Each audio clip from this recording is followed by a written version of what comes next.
Você muito provavelmente já ouviu aquela história que o anime de Tokyo Ghoul, especificamente a segunda temporada, o Routier, é horroroso. Mas qual é o embasamento para as pessoas dizerem isso?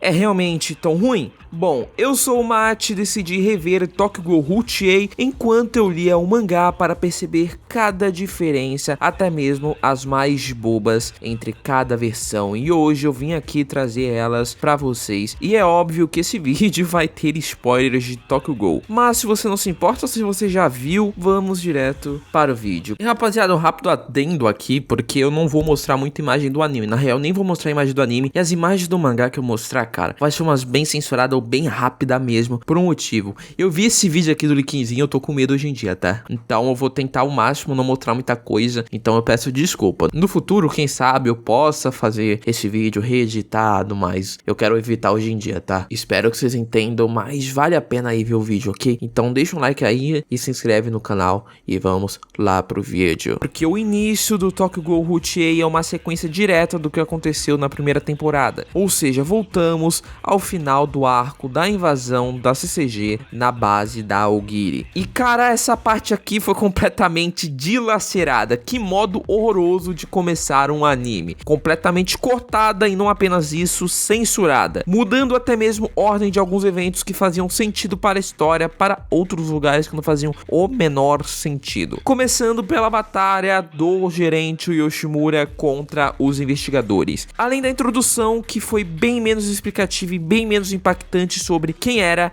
a coruja de um olho só, já que no mangá listou e mostrou o estrago que a coruja fez para CCG lá no passado, 10 anos atrás, e também dar uma ênfase na força que o Arima, que naquela época era jovem, possuía. No anime eles tacam dane-se pra isso e já começa a luta. E bem, essa luta também foi bem mudada. No mangá segue a lógica principal da CCG, que em casos de batalhas assim contra ghouls extremamente perigosos, recuaria todos os de menores patentes ou os iniciantes e deixaria para lutar com eles só a elite, para cuidar de um inimigo tão forte assim, né?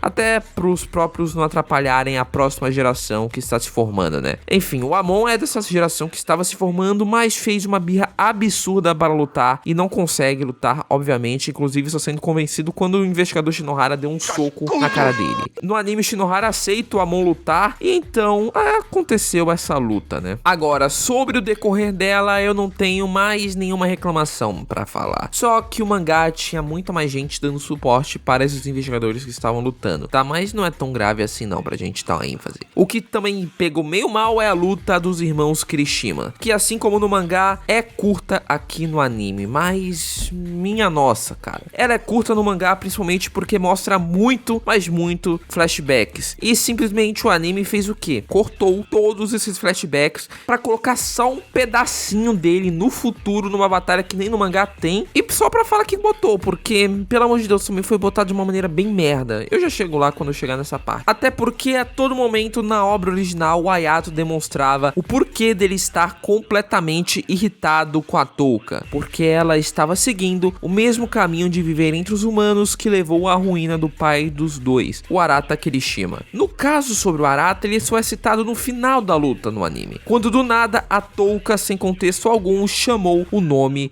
do pai dela após ser derrotada, assim enfurecendo o Ayato. Agora vamos falar sobre o Kaneki, porque para começo de conversa no anime ele só spawnou com a máscara na mão dele. No mangá tem todo o contexto do próprio Nishio dando novamente a máscara na mão dele, porque ele não levou para aquele esconderijo, né? No anime só spawnou na mão dele. Isso é um erro grotesco, mas é um erro de continuidade, né? Mas vamos falar aqui sobre o que é considerado uma das maiores reclamações sobre o personagem dele no anime, que é o quão raso ele ficou, parecendo uma poça d'água. Para exemplificar isso, eu tenho que dizer sobre uma cena onde ele salvou o Banjo, que ele mesmo demonstra estar ferindo a si mesmo para carregar a culpa dos outros ao redor dele e proteger todos a quem ele gosta, mesmo que significasse sacrificar ele. Essa cena nem existe no anime, já que ele nem se deu o trabalho de salvar o Banjo, cara.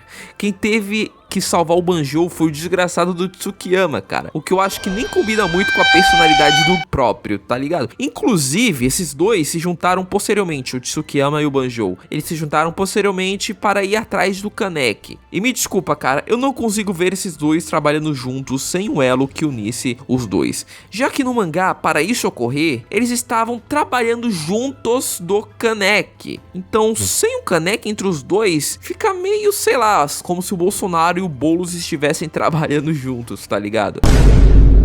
Mas enfim, se for pra referenciar esse grupo que o Kaneki teve no mangá dessa forma, é melhor nem citar, tá ligado? Inclusive, a única coisa que eu acho que pode ser é o gerente estar contratando os dois pra compartilhar informações com ele, porque não é possível, cara. Agora, sobre uma coisa que eu vejo muita gente reclamando sobre o Kaneki ser caladão no anime, eu vou falar que eu até entendo em algumas partes, já que ele a todo momento está isolado na Aogiri, né, sem seus amigos em voltas. Então, isso pra mim não me incomodou muito, tá? Mas é meio foda mesmo ele aparecer só algumas vezes durante o anime, né? Ele não aparece tantas vezes quanto aparece no mangá. E agora vamos falar de um dos maiores crimes, na minha opinião, que esse anime cometeu. A luta entre o Kaneki e o Hayato. Que no mangá, essa luta é muito boa. Porque a gente vê que o Kaneki está tendo desvantagens contra o tipo de Kaguni do Hayato, o levando para um fechado. Só que aí ele descobriu que o Hayato também tinha vantagem ali, porque ele era treinado especificamente em combates a curta distância para compensar a fraqueza que sua Kaguni possuía naquele ambiente. Enfim, vendo isso, o Kaneki teve que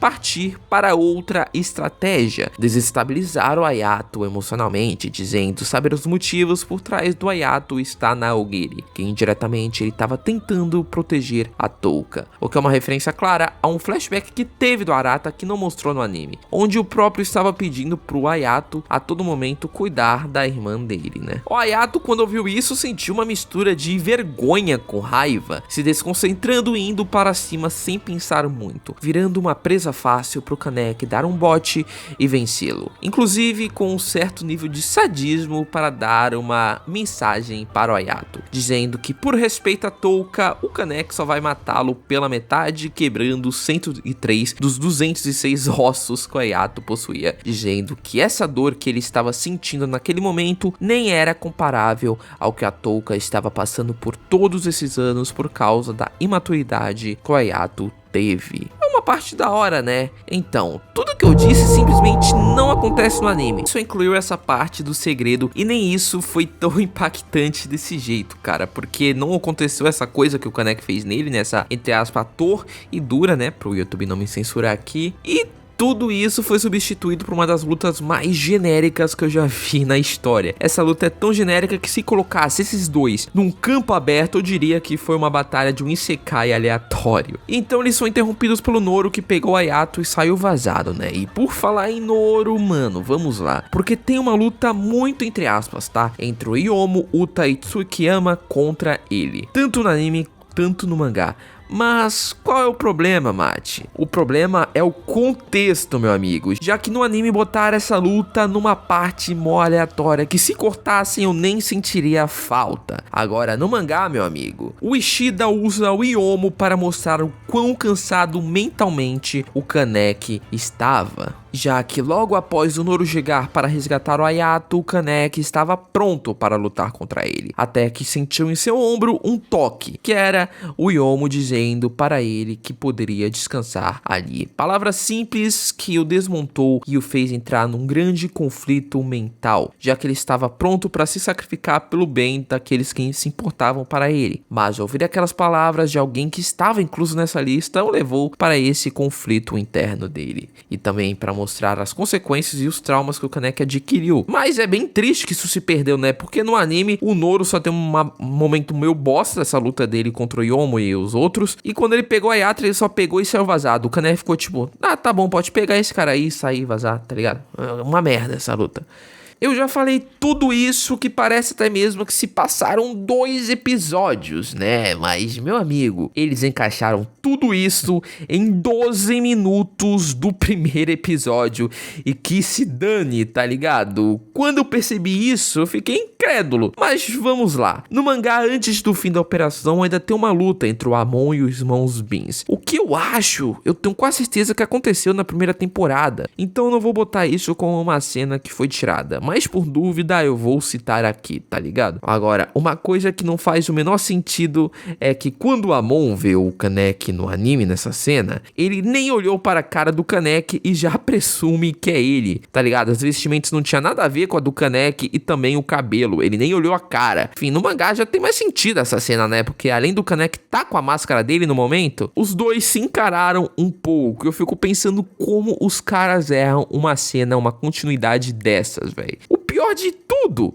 é que o esconderijo explodiu do nada no anime, cara. O anime sacrificou tempo trabalhando nessas lutas pra fazer 3 minutos de uma das explosões mais bostas que eu já vi numa obra na minha vida, cara. Olha essa animação de Puppet Pin do After Effects, cara. Olha isso, mano. Pelo amor de Deus. Enfim, agora vamos falar da maior divergência entre o anime e o mangá, que é o Kaneki no anime se juntar a Aogiri. E cara, não me veja mal, mas ao contrário do que todos pensam, eu acho que se essa ideia fosse bem desenvolvida, daria pra fazer uma história até que interessante, como se o Kaneki fosse uma espécie de agente duplo, sabe? Por mais que mesmo que no mangá tenha essa fala aqui que o Kaneki tá falando com todas as letras que não quer participar da Aogiri. Mas isso tudo se perde porque, como a gente sabe, não foi bem trabalhado, né? Inclusive, parando pra pensar agora, ele tá fazendo a mesma coisa que ele criticou no Ayato de se juntar na Aogiri pra proteger a Touka de longe, não é? Esse anime fica mais hipócrita cada vez que eu vejo ele, velho. E se você estiver curioso pra saber o que o Kaneki faz nesse ponto no mangá, basicamente ele cria um mini grupo próprio para seguir um caminho solo investigando algumas coisas, como por exemplo o paradeiro do Kanou. Os membros do grupo eram basicamente o Banjou e seus amigos de Tsukiyama e a própria Hinami, que o acompanhou para servir como uma espécie de âncora para que ele não se perdesse demais no mundo Gol, como o próprio Tsukiyama disse no mangá. No anime ela decidiu por ficar na Anteiko, e é bem claro que essa única divergência gerou diversas mudanças do anime para o mangá, mas vamos lá. Uma coisa bem imbecil daqui é a despedida entre o Kaneki e a Touka, porque no mangá o Kaneki até demonstra certos sentimentos e até mesmo dá um sorriso gentil para a Touka em um dos momentos, mostrando que o Kaneki ainda tinha alguns traços da sua personalidade antiga. Só que no anime ele tá a todo momento com a maior cara de emo depressivo otário, como se estivesse farmando aura infinitamente, cara. É simplesmente ridículo. E eu disse tudo isso sobre o anime pra não dizer que todo esse primeiro episódio, que termina aqui o primeiro episódio, né, adaptou um total de um volume inteiro, 10 capítulos, 210 páginas em 24 minutos, com 3 minutos desses sendo comidos por uma explosão de bosta. Dito isso, eu quero que vocês tirem as suas próprias conclusões. Outra diferença é que a Aogiri no mangá não havia somente previsto que ela seria atacada pela CCG, como também tinha planejado isso. Ela estava planejando ter o seu esconderijo exposto para usar isso como uma espécie de bode expiatório para ir até uma prisão de ghouls que tinha e liberar diversos ghouls que estavam ali durante essa operação, cara. E no anime isso simplesmente não ocorreu.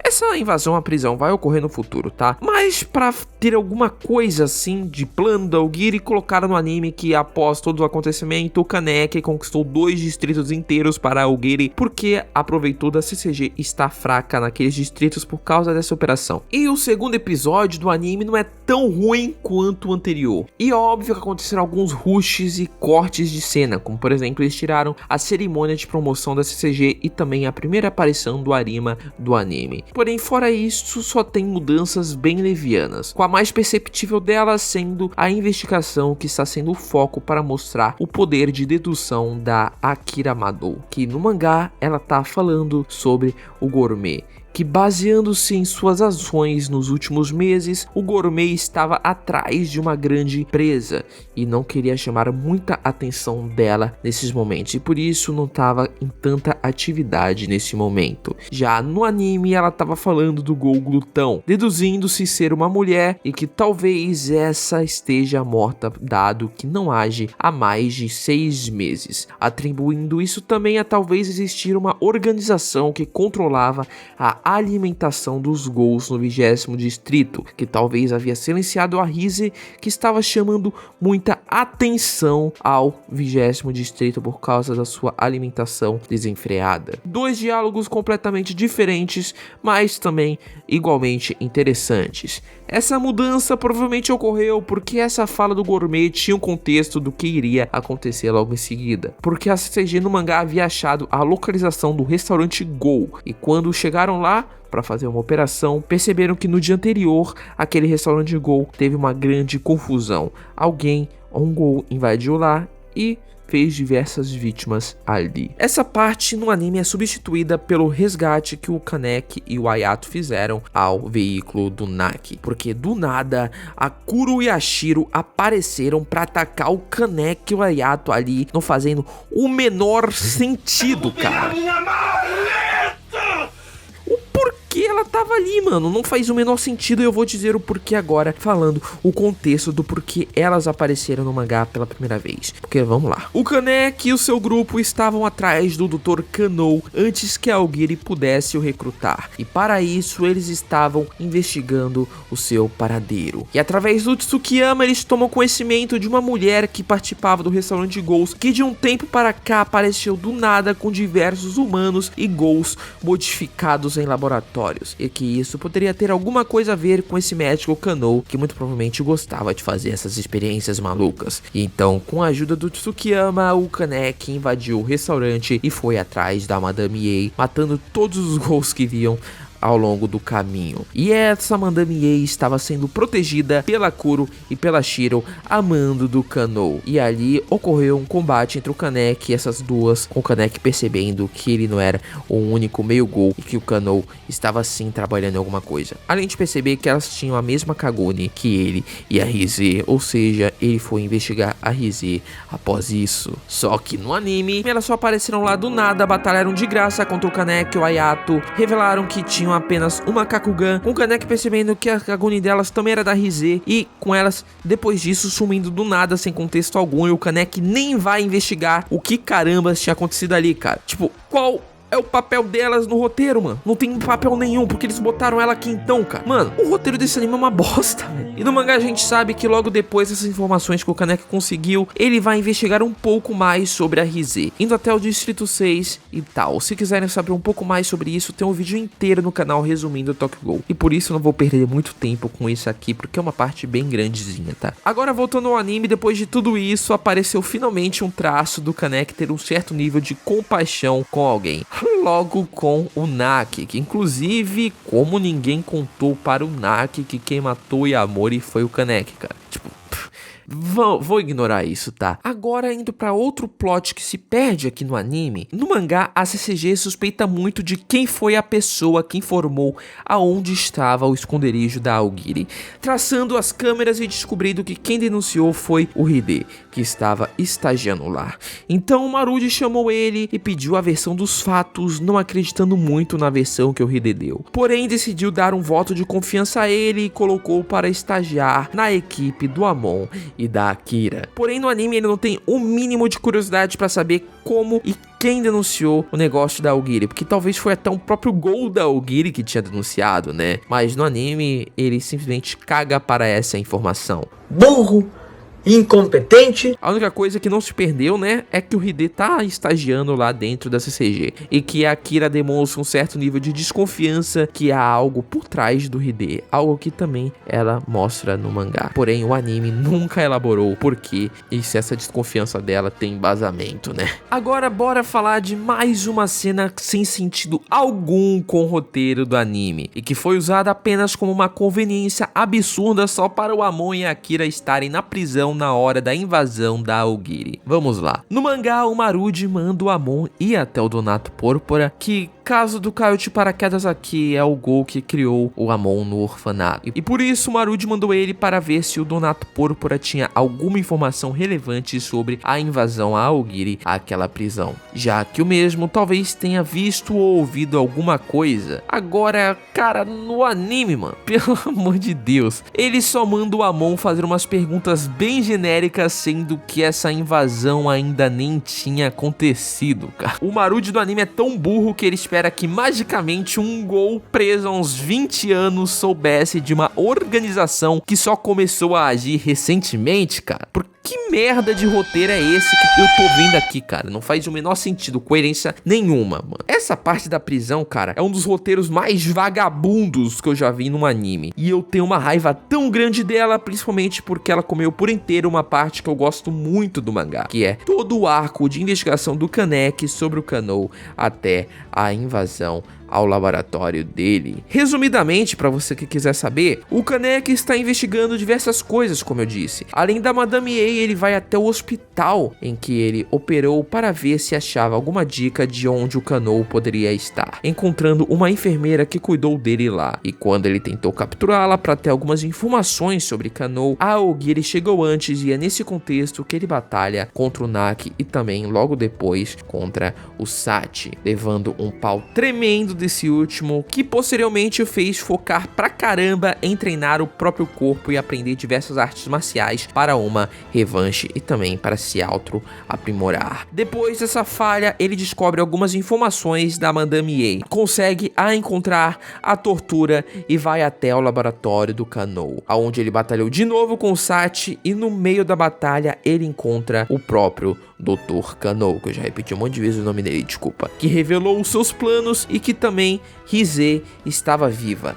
Essa última que foi resgatada logo em seguida desse diálogo pelo Yomo, que apareceu ali do nada só para isso. Enfim, depois disso, o Kanou aceitou entrar para Aogiri e para atrasar o Kaneki libera todos os seus experimentos falhos para matá-lo. E foi assim que o Kaneki atingiu o nível de Semi-Kakuja pela primeira vez, batalhando contra todos os experimentos e ao mesmo tempo canibalizando, fazendo assim ele criar essa Kakuja em forma de centopeia. E a CCG também foi envolvida quando Shinohara, que estava estudando o caso do glutão e seu desaparecimento, percebeu que na época que seus ataques cessaram foi a mesma que houve aquele caso antigo das vigas de aços com um transplante suspeito que teve, que a mídia noticiou a rodo. E depois de pesquisar um pouco, ele descobriu que o médico que fez esse transplante foi um ex-legista da CCG. E ligou um ponto a outro e descobriu que tinha alguma coisa errada nessa história, já que esse doutor e também o garoto que recebeu o transplante sumiram e então começaram a investigar os dois, assim descobrindo algumas propriedades que o Kanou tinha e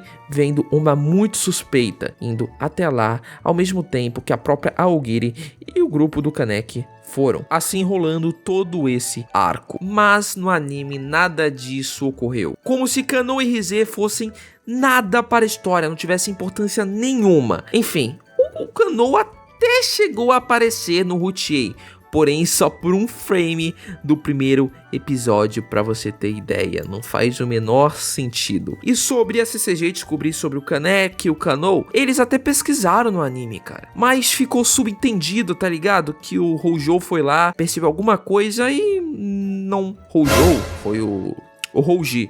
Houjou acho que nem existe.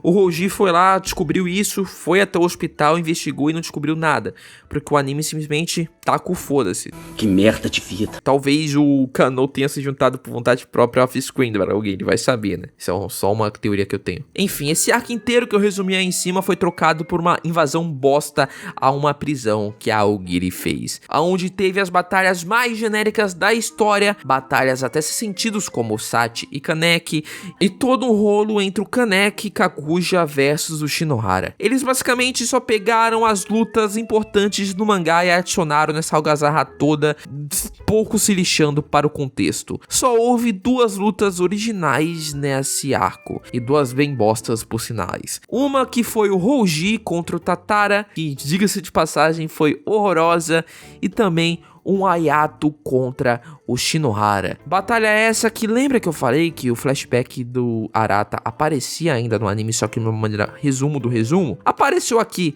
um resumo bem bosta só pra revelar que o projeto Arata foi feito a partir do pai do Ayato e da Touka, e só. Pelo menos a luta entre o Kaneki e o Amon ainda tem um diálogo que tem no mangá, e foi bem feita até no anime, tá? Por mais que a luta toda foi bem mais sem sentido, já que o Amon tava rivalizando forças com o Kaneki sem precisar de ajuda, já que no mangá ele só conseguiu vencer o Kaneki porque o Juzu deu uma mãozinha para ele. Juzu esse que também teve uma cena de desenvolvimento cortada no anime, e tiraram também uma puta parte da hora do mangá, que foi o Kaneki voltando para si após sair do modo Kakuja, onde ele sem querer machucou o Banjo, uma das pessoas que ele queria proteger, e o Banjo, mesmo machucado, o conforta naquela hora. Cena essa que inclusive que eu percebi que é bem similar a uma cena que tem do Hide no final do mangá original, que no anime também tem, só que de outro modo. Mas enfim, não importa tanto porque as duas foram cortadas do anime, mano. Inacreditável, né? Outra diferença também foi que o Amon não percebeu no anime que o Kaneki só comeu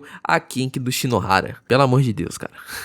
Ah, e eu não posso esquecer também que tem mais cenas sem sentido algum da Shiro e da Kuro, porque tem essa batalha que também ocorreu no mangá, entre elas e o Suzuya, o Amon vendo elas, etc, cara. Porque qual a desculpa do roteiro para Kuro e a Shiro estarem aqui? Elas não são da Aogiri, elas trabalham pro Kannou, o Kannou não participa de nada do anime, por que elas estão aqui? Não faz sentido algum. A única coisa que eu poderia forçar é que quando o Amon viu elas, no futuro, até no próprio mangá, isso tem um impacto porque quando ele sabe de algumas informações da CCG, ele monta um quebra-cabeças e percebe que tem algo muito de obscuro na CCG. Só que olha só, meus amigos, essa cena é cortada também do anime, então nem pra isso dá de usar a desculpa pra essas duas aparecerem aqui. Vocês entendem, cara? É umas coisas que não faz o menor sentido tá no anime, cara. Não é nem o fato de mudarem várias coisas do mangá ou cortarem, puxarem, tanto faz. É porque o anime não se dá o trabalho de ser coerente, cara. Que bosta é essa, cara? Dá raiva desse roteiro, mano. Dá raiva. Outra coisa é que a censura do anime irrita demais, cara. A Eto no anime é muito censurada. O seu, entre aspas, sadismo, eu não sei se eu posso dizer assim, só apareceu no anime em forma de risadinhas, tipo, hahaha, olha o Kaneki aí. No mangá já mostra esse lado dela muito mais, como por exemplo no laboratório do Kannou, ela apareceu ali somente pra torturar psicologicamente a Kuro e a Shiro, mano. E aproveitou também que o Banjo tava no local só pra arrancar as costelas dele e entregar na mão dele do nada, tá ligado? Sem contexto algum, só por fazer mesmo, velho. Tipo, como se ela fosse uma espécie de coringa que só tá fazendo o que vem na telha, tá ligado? É bem legal essa parte da Eto e provavelmente só não aparece no anime porque censura, né? O anime também, surpreendentemente, mantém alguma coerência em algumas horas. Como o Kaneki no anime está sofrendo pra caramba depois de ter virado uma Kakuja. Disso, já que sem ninguém ao seu lado, a única coisa que ele podia fazer é sofrer em silêncio. No mangá, depois desse arco, ele apenas fica triste e refletindo um pouco sobre tudo que havia feito. Isso desencadeado pelo diálogo que o próprio Banjo ajudou ele a se acalmar um pouco, né? Como o Banjo não existe no anime, pelo jeito, né? Porque ele sumiu, não teve nenhuma influência esse diálogo, né? O ruim disso, eu nem sei se eu posso dizer ruim ou se é bom, é porque lembra que eu falei que tinha um diálogo do Hide que foi cortado do anime? Ou mudado, caso você queira falar assim? Bem, tem uma parte lá que foi adaptada aqui 50 capítulos antes. É uma parte que dá pra adaptar aqui, com o Kaneki sofrendo, então eu não falo nada, mas é meio foda os caras pegaram uma parte de 50 capítulos atrás e colocando aqui. Mas eu acho que só tô vendo erro demais em coisa que nem tem erro, né? Desculpa. Uma coisa também que me deixa bastante irritado é que o Kaneki ignorou completamente o aniversário da Touka. No mangá ele tinha aproveitado que foi no Distrito 20, naquela vez que ele foi pro hospital, e entregou um chaveiro de coelho para Yoriko entregar para a Touka como presente de aniversário, cara. Aqui é como se o Kaneki nem ligasse pra ela, parece, mano. Sei lá, mano. O Kaneki foi feito de uma maneira bem nada a ver aqui no anime, tá? O engraçado é que o anime corta tanta coisa que cortaram até coisa que não fazia sentido no mangá original, que parecia que era um arco que aconteceria e o Yoshida decidiu por não fazer. Como por exemplo, no mangá é mostrado que a CCG estava investigando o Gol Coelho Preto, que se não me falha a memória não impactou em nada no mangá e só serviu para mostrar a inteligência do Hide aos investigadores quando ele falou que esse coelho era diferente do coelho que matou o Mado. Mas como eu disse, não teve nenhum impacto na história e no mangá, então cortaram até coisa que devia cortar mesmo. E é nesse pique que vamos para mais um episódio. E que surpresa, é a primeira vez que o anime não me incomoda um episódio inteiro. Teve cenas e diálogos mudados sim, mas nada tão grande assim. Bastava o anime todo ser assim, cara. Porque vamos lá, algumas coisas surpreendentemente são mantidas no anime, como o Tsukiyama sair com a Hinami. O contexto óbvio é completamente diferente entre ambas as versões. No anime ele falando de flores, já no mangá ele vai tentar se aproximar dela com a desculpa de bolar alguns planos para aumentar o ânimo do Kaneki, mas com claras segundas opções, e do porquê disso é claro. E depois disso, o diálogo que ela teve com a Takatsuki-sen incrivelmente foi igual também. E aqui vai um bagulho extremamente paia que ocorreu no anime, porque na cena onde o Kanou está de cara a cara com o Kaneki lá no laboratório dele, no mangá o Kanou diz que o gerente tem algum envolvimento com a criação da Aogiri. E então o Kaneki foi investigar isso e do porquê o Yomo pegou a Rize do nada lá no laboratório, indo procurar informações com o Uta, que não disse nada de tão importante para ele, mas que compartilha o passado do Yomo. E esse passado inteiro, flashback, etc., não existe no anime, cara. Eles simplesmente tiraram o passado de dois personagens importantes para a obra como se fosse nada, porque o Uta também estava participando desse flashback, tá? Tiraram como se não fosse nada. E vou te falar mais, tá? O Yomo no anime tem um tratamento pior do que o Kaneki recebeu. Tipo, vamos lá. No mangá, o Uta fala onde o Yomo provavelmente tá, então o Kaneki vai lá visitar e tirar dúvidas sobre tudo isso e também ver a Rize. Lá ele descobre que a Rize não é a mesma que estava sempre em sua mente e fica todo confuso, já que na sua própria percepção, sem ela ele não tinha poder nenhum, já que ele estava pegando emprestado o poder dela. Porém, o próprio Yomo diz que tudo isso é uma mentira, falando para o Kaneki que em todo esse tempo ele estava o observando e sabe que a força do Kaneki era a sua própria força, não a de terceiros. E cara, como carambas os caras tiraram esse diálogo do anime, cara? O pior é que a pior cena do Yomo eu vou deixar pro final do vídeo, porque acontece no último arco mesmo do Ruchie. Mas eu já vou adiantando que é uma das maiores merdas que vocês já vão ouvir que fizeram com Yomo, mano. Mas cara, o fato é que parece que o anime caga para a backstory dos personagens, como a do Yomo e a dos irmãos Kirishima. E quando não cortam por completo, rusham pra caramba, como foi o caso da história do Juzu, que além de ser censurada, cortou muitos diálogos importantes com o Shinohara no passado, com ele simpatizando com Suzuya e por isso o acolhendo como assistente. E a maior bola fora do Juzu é o fato também de terem cortado a última aparição que ele teve no mangá, mano. Que indo lá mais pro final do Ruchie, eu vou até cagar aqui a ordem. Indo pro final do Ruchie, do mangá no caso, mostra ele entendendo os sentimentos humanos pela primeira vez. E finalmente a sua relação, que é meio de pai e filho, que antes era unilateral do lado do Shinohara, começar a desabrochar no Suzuya, mano. Como os caras cortam isso? Não dá, mano. Eu tô até rouco de tanto falar que merda desse anime, velho. E continuando de onde eu parei, outra diferença é a entrevista da Sakatsuki-sen, a.k.a. Eto, né? Para a CCG. No caso, no mangá, ela fala com o Amon, passando informações extremamente importantes para a lore de Tokyo Ghoul como um todo. Por exemplo, ela aparenta saber sobre as instalações subterrâneas de Kannou, que aparentemente era coisa sigilosa, aquela operação ainda não tinha ido a público.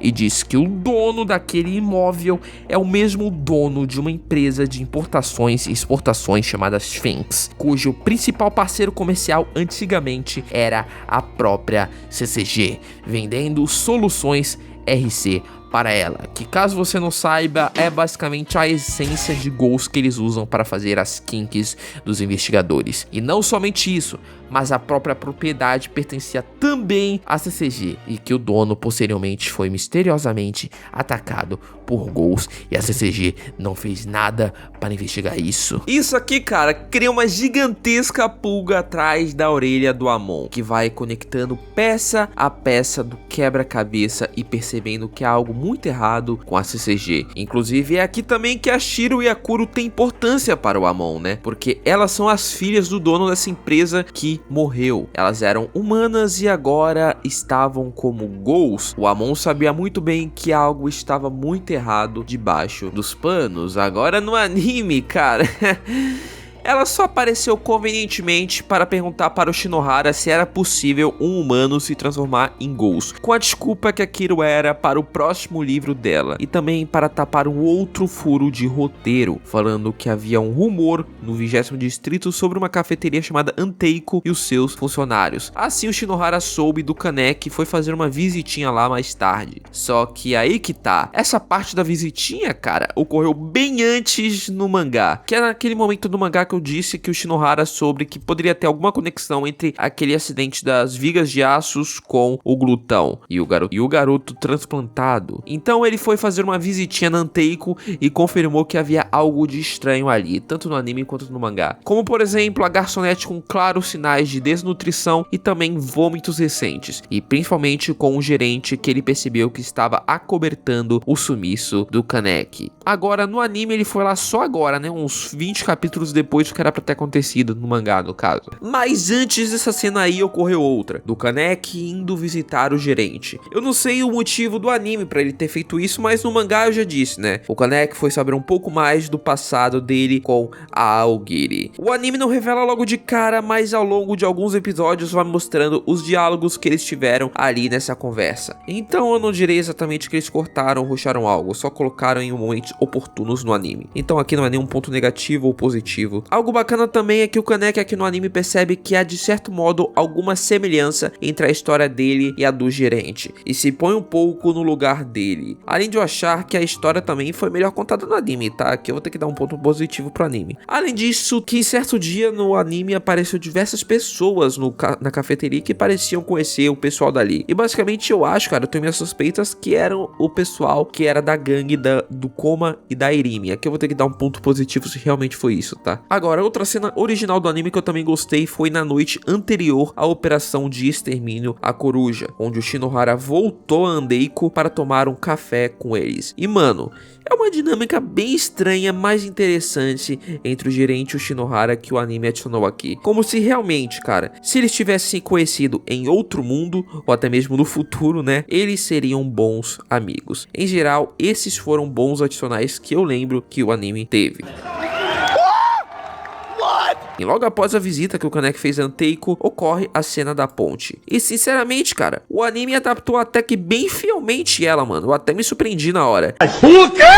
De certo modo, esse episódio que eu tô narrando nesse exato momento foi o melhor do anime até agora, justamente por ser um pouco fiel ao mangá. O foda é que depois disso, não mostra se o Kaneki realmente vai voltar para Andeiko, porque depois dessa sua realidade que a Touka deu nele lá naquela ponte, somado a tudo que ele ouviu do Yomo e do gerente, o Kaneki estava decidido a voltar para Anteiko no mangá. Inclusive, ia levar todo o seu grupo para lá. Só que o anime simplesmente caga pra essa decisão do Kaneki e não mostra se ele quer voltar ou não pra Andeiko. Como se ele tivesse realmente decidido a não voltar pra Andeiko depois de tudo que ele ouviu, cara. É complicado, cara, porque a cada um acerto do anime tem 10 mil outros erros. E é foda falar bem de um anime assim, né? Agora vamos falar sobre a investigação sobre a coruja, que até no mangá tem um certo mistério sobre isso. Porém, fica subentendido que quem revelou sobre a localização do coruja foi a Organização V. Tanto que no mangá eles deram uma rápida aparição para dar uma última chance para o Kuzen revelar aonde estava Aeto. Mas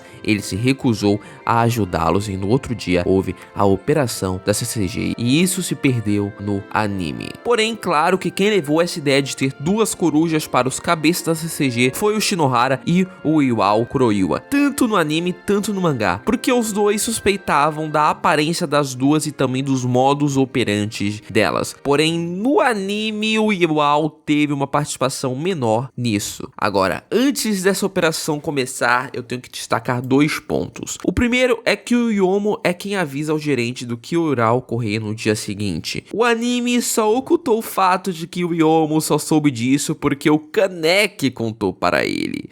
Basicamente, o Kaneki ouviu de alguns pombos e foi contar diretamente para Yomo. E o segundo ponto é que o Hide é um completo desperdício aqui, porque ele não tem tanta participação no anime quanto no mangá. Agora, partindo direto para a operação da coruja, o começo eu não tenho nenhuma reclamação para dizer. Diria até que foi uma adaptação que ocorreu quadro a quadro. As lutas do Koma e da Irimi foram 100% igual, até mesmo quando o Kaneki salvou os dois. O único porém é que a partir dali tu percebe que parece que não existe subterrâneo em Tóquio no anime, né? Já que no mangá eles falam para o Kaneki que iriam fugir para a rota V14 do subterrâneo e que quando ele resgatasse o gerente que eles pudessem se encontrar lá. Só que, né, no anime nunca citaram isso. Agora, sobre a batalha principal dessa operação, ela foi bem adaptada, cara. Só com um porém, a censura. Ela tirou bastante o impacto que essa luta teve, a ponto de parecer que a batalha foi uma vitória sólida da CCG, o que não foi o caso. Durante a batalha no mangá, o Suzuya chegou a perder a sua perna e o Iwao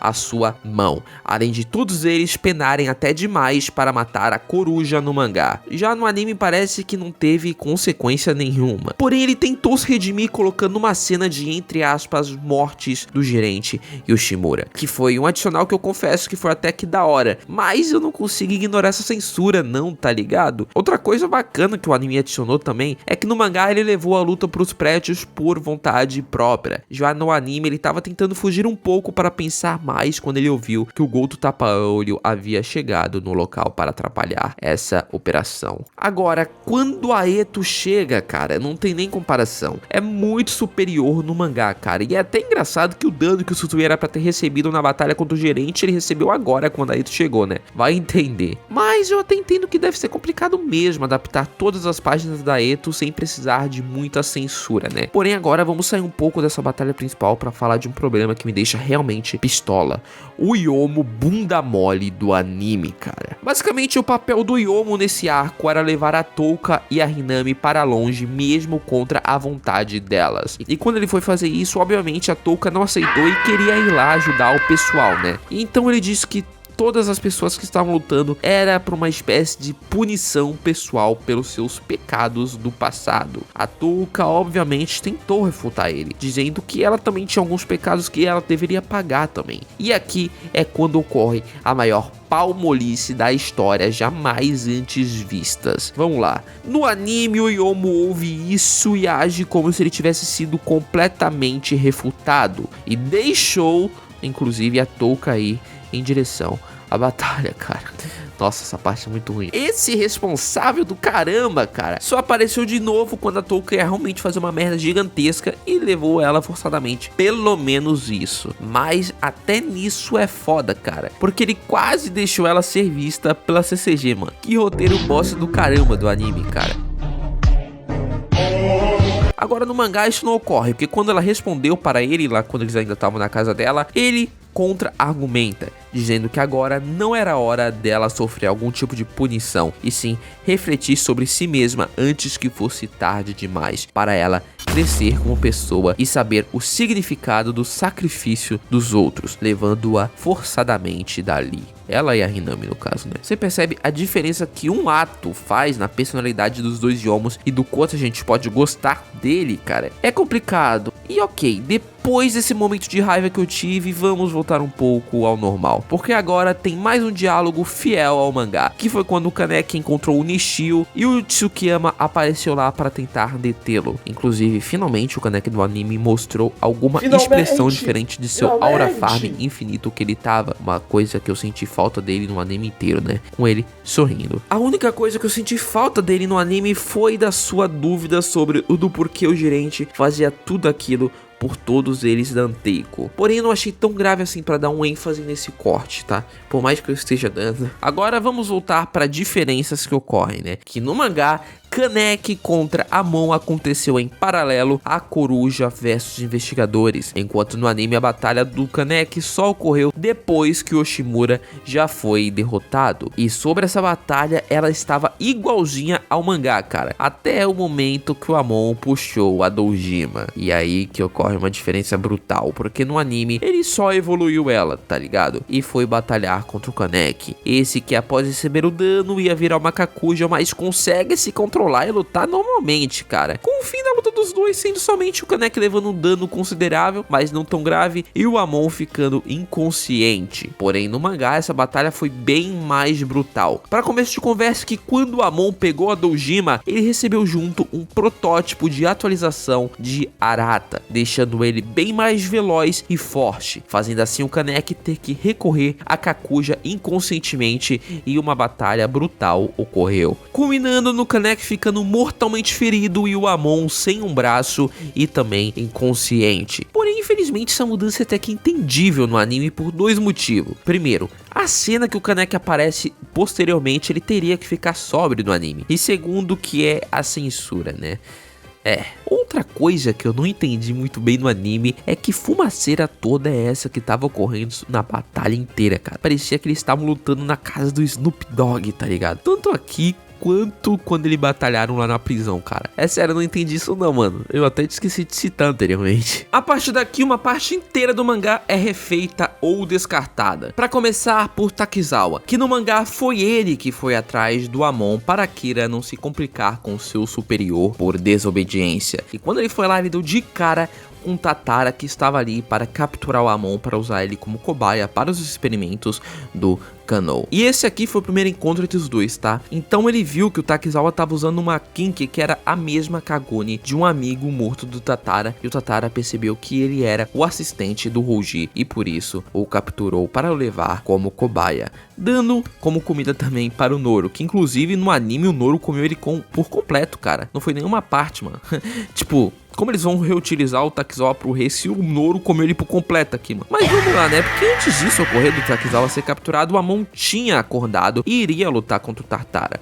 Porém, a gente sabe que ele não obteve sucesso, né? E no anime, né, nessa cena que o Takizawa é comido por inteiro, o Hide tava lá e fez uma burrada incrível de ter testemunhado tudo aquilo e falado em voz alta, cara. Totalmente fora do personagem inteligente que o Hide é, mano. Que cena é essa, cara? Era melhor ter dado, sei lá, um outro motivo deles ter se ferido, tá ligado? Tipo, sei lá, algum gol com a Kakune Ukako, se não me engano, que é o nome. Vai, atirou sem querer e de raspão pegou nele, tá ligado? Enquanto ele ia pra Andeiko. Ou sei lá, mano, mas isso aqui é um motivo completamente fora do personagem dele, ele ser pegado assim, pegado é foda. Ele ser pego assim completamente do nada por burrice dele mesmo, né? Não de outras pessoas. Enfim, outra coisa, né?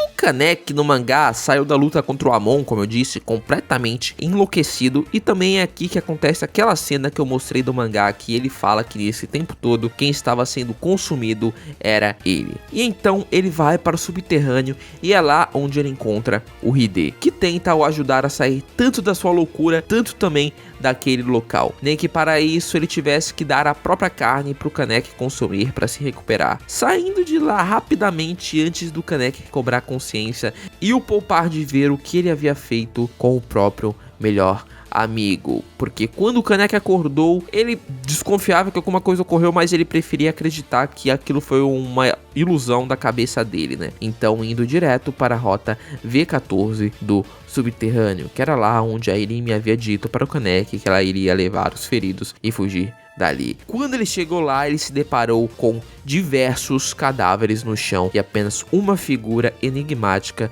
no centro de todos esses cadáveres: o ceifador da morte em pessoa, Arima Kishou. Por falar nisso, isso se perder no anime é bem grave, né? Não apenas pela luta entre o Arima e o Kaneki ser bem da hora e significativa, mas perde uma puta dica pro futuro do próprio mangá de Tokyo Ghoul, que eu acho que eu nem mesmo citei no meu resumo, porque eu só percebi isso agora. Então aí vai, tá? Porque no mangá o Ashu fica confuso de como a segunda coruja chegou no local da batalha, já que a operação previa que isso podia ocorrer, e por isso colocaram duas linhas de defesa para evitar isso. A primeira rondando o 20º distrito, porque se caso ela furasse essa defesa, eles seriam avisados e o Arima Kishou sairia do subterrâneo para batalhar com ela. E também a outra rota possível dela ir era a própria V14, a rota do subterrâneo do distrito 20. E então ele ficaria ali porque também seria mais fácil dele derrotar ela lá no subterrâneo sozinho. Mas olha só, a tropa que estava cercando o 20º distrito estava completamente normal e não havia notificado nada, e o Arima também não havia notificado? Então da onde a coruja havia passado para chegar no local, cara? Pois é, amigos, aqui é uma clara dica do futuro plot do Rei de um Olho Só, que acontece apenas na metade do Rei. E somente o fato da Rota V14 não existir no anime já tira completamente essa dica para o futuro da obra, que também gerou algumas teorias na época, cara. E isso aqui é complicado demais, cara. É um erro grotesco cortar toda essa cena. Tanto que acabei de pensar que se o Arima não tava no subterrâneo, ou se ele tava, só que o anime não citou, por que ele não foi direto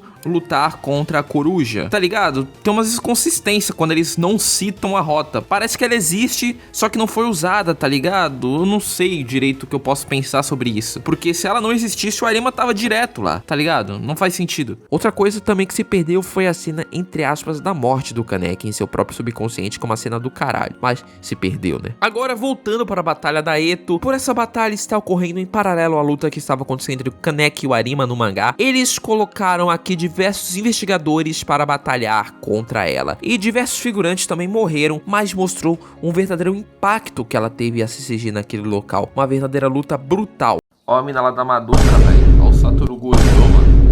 Porém no anime isso meio que se perdeu, porque ela não matou quase ninguém. Se não matou ninguém, porque eu acho que ela não matou, o Arima chegou lá rapidão e deu cabo dela. E pra dizer que alguns investigadores estavam batalhando e tal, colocaram a Aogiri no meio, invadindo do nada aquela operação e matando alguma meia dúzia de investigadores, foda-se. A minha crítica a isso é que justamente a Eto não matar esses caras torna a luta dela bem menos impactante, bem menos brutal do que ela foi, tá ligado? E dando destaque pra membros que ninguém liga, tá ligado? As únicas pessoas que batalharam no mangá, pra vocês terem ideia, da Aogiri, foi a Eto e o Tatara, porque os outros estavam somente coletando alguns corpos para darem para as pesquisas do Kanon, né, como cobaia no caso. Pra falar que não teve nenhum foreshadow do futuro, colocaram o Arima sussurrando algo para a Eto no meio da luta, algo bem foda-se, né. E enfim, é aqui que termina toda a parte que foi adaptada do mangá, porque o episódio 12 é completamente original. E que, não ironicamente, rapaziada, eu tenho que falar que eu gostei do episódio 12, tá? Mil perdões, cara, porém esse episódio é muito bonito. Você era o escolhido!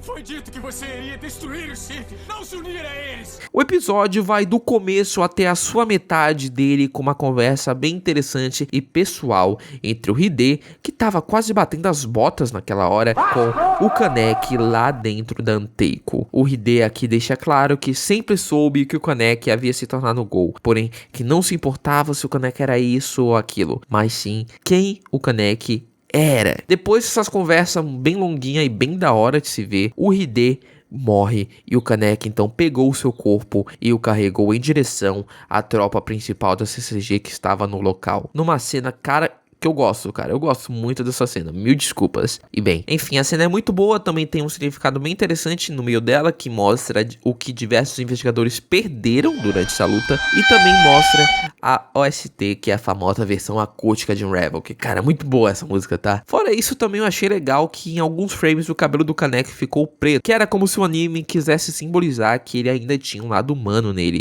Vamos voltar a falar mal dessa bosta? A Touka viu o Kaneki saindo da Anteiko antes dessa cena toda acontecer e tentou ir falar com ele, só que além do Kaneki ser surdo e não ouvir ela, ela quase assolada por uma tora de madeira que ia caindo em cima dela. Porém, o Ayato, que tava seguindo ela, conseguiu a salvar e ela nem viu que era o Ayato, tá? Eu acho que ela viu só as penas do Ayato, mas não viu que era o Ayato em si. Enfim, não feliz em ser ignorada pelo Kaneki, ela foi novamente tentar falar com ele, porém dessa vez, finalmente, o Bucha do Yoma aparece para levar ela embora, cara. Mano, o Yoma é muito bucha, cara. Se não fosse o Ayato, a Touka tava mortinha da Silva lá no meio das tábuas de madeira queimando, mano. Pelo amor de Deus, o Yoma é muito lixo aqui no anime, mano. E agora vai outra coisa engraçada, porque a batalha entre o Kaneki e o Arima ocorreu no anime.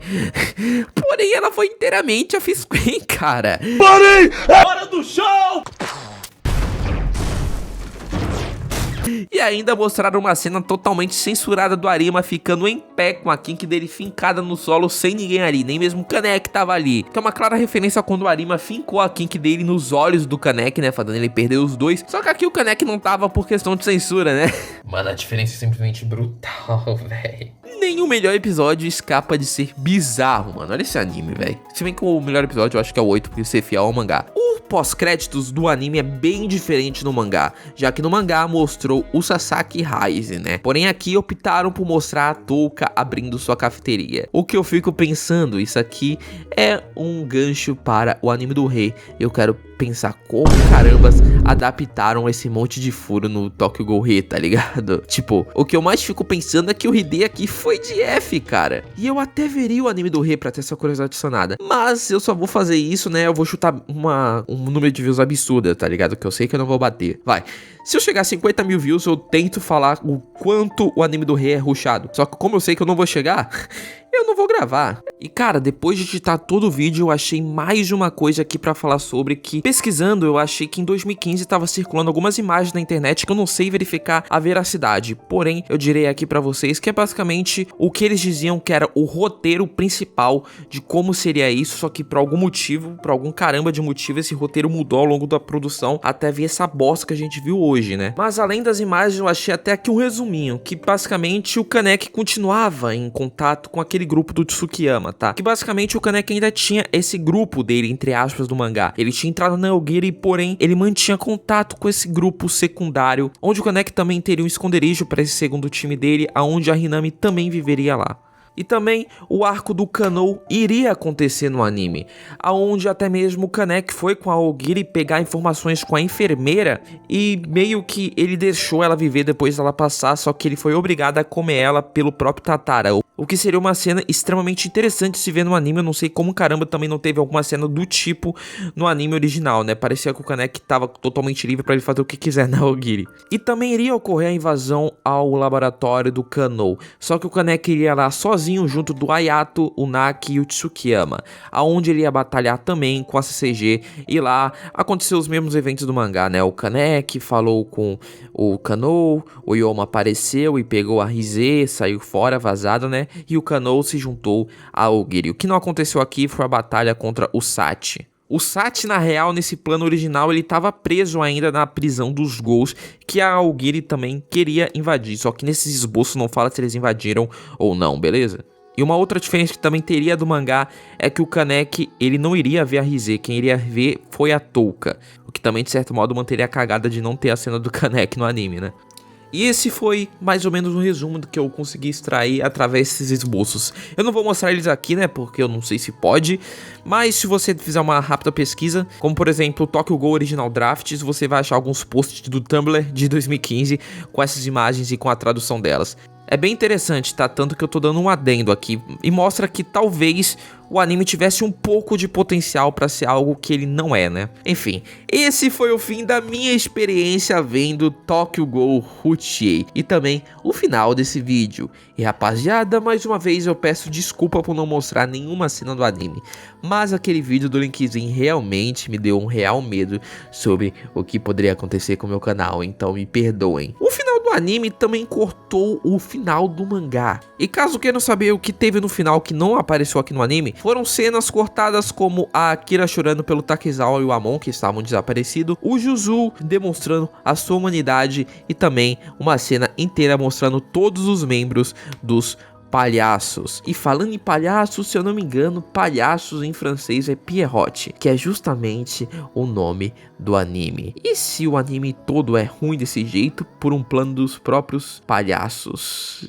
E aí vai uma teoria da conspiração interessante, né? Porém, rapaziada, é isso. Depois de 3 dias fazendo anotações, mais um dia para fazer esse roteiro completo e gravar o áudio, com o resto da semana também para editar, finalmente eu termino o vídeo. Fiquem com Deus e fui! Se inscreve no canal.